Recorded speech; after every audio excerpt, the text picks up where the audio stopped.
समर्थ। मी कोमल आपल्या यूट्यूब चॅनलमध्ये तुम्हा सर्वांचे खूप खूप स्वागत करते। तर आज आम्ही निघालेलो आहोत फोटोशूटसाठी डायनोसॉर पार्कला, जे पिंपळे गुरव येथे आहे।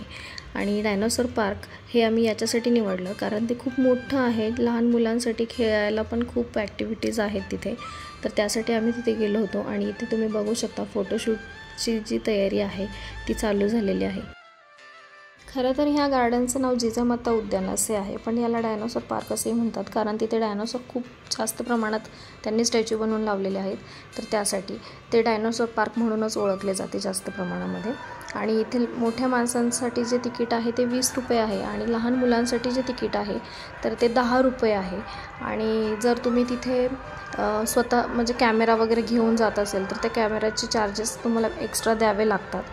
तर ते चार्जेस 250 रुपये असे ते आहेत। आणि मेन पॉईंट म्हणजे तिथे ऑनलाईन पेमेंट चालत नाही, तर तिथे तुम्हाला कॅशच द्यावी लागते। आणि दुसरी गोष्ट, याचा टायमिंग जो आहे तो दुपारी 12 वाजल्यापासून ते रात्री 8 वाजेपर्यंत हे गार्डन ओपन असतं, त्याच्यानंतर हे क्लोज करतात। आणि 2 व्हीलर पार्किंग आणि 4 व्हीलर पार्किंग तुम्हाला तिथे फ्री ऑफ कॉस्ट मिळते। तर त्याच्यामुळे पार्किंगचं काहीही टेन्शन नाही आहे। एरिया खूप मोठा आहे, फोटोशूटसाठी एकदम बेस्ट ऑप्शन आहे। तर इथे तुम्ही बघितलात की आम्ही इतके सारे फोटोशूट केले, खूप छान म्हणजे व्ह्यू इतका सुंदर आहे, गर्दीसुद्धा होती। आणि नॅचरल ब्युटी जे तिथे आपल्याला दिसते तर ते तुम्ही पाहताच आहे व्हिडिओमध्ये। खूप ग्रीनरी झालेली आहे कारण आता मध्ये पाऊस येऊन गेलेला आहे, तर त्याच्यामुळे।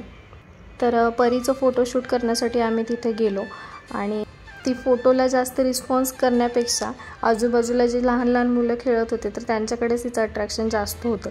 तर तिला फोटोमध्ये इन्क्लूड करून घेण्यासाठी इथे तिचे बाबा तिच्यासारखं जे रांगून दाखवण्याचा प्रयत्न करतात, तर तेव्हा कुठे ती थोडीशी रमली आणि मग ती पण खेळायला लागली। आणि मग तसं करत आम्ही फोटोशूट केलं आणि नंतर पॅकअप करून फोटोग्राफर आपल्या घरी गेले। थोडा वेळ आम्ही गार्डनमध्ये बसलो आणि मग रात्रीचा व्ह्यू तुम्हाला दाखवायचा होता। तर हा बघा, इथे इतकं छान लाइटिंग केलेलं आहे। दुपारच्या वेळेमध्ये जितकं सुंदर हे गार्डन दिसतं तर तितकंच ते रात्रीच्या वेळेमध्ये सुद्धा दिसतं।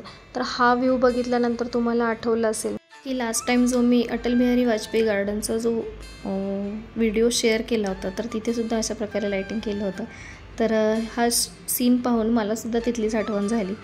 तर बघा, इथे एवढं छान आहे। आणि अंधारामध्ये आता ह्याला काय म्हणतात, भूलभुलैयामध्ये आम्ही गेलो तिथून आणि बाहेर आल्यानंतर इथे हा मोठा डायनोसॉर आहे थोडंसं खेळण्यासाठी म्हणून।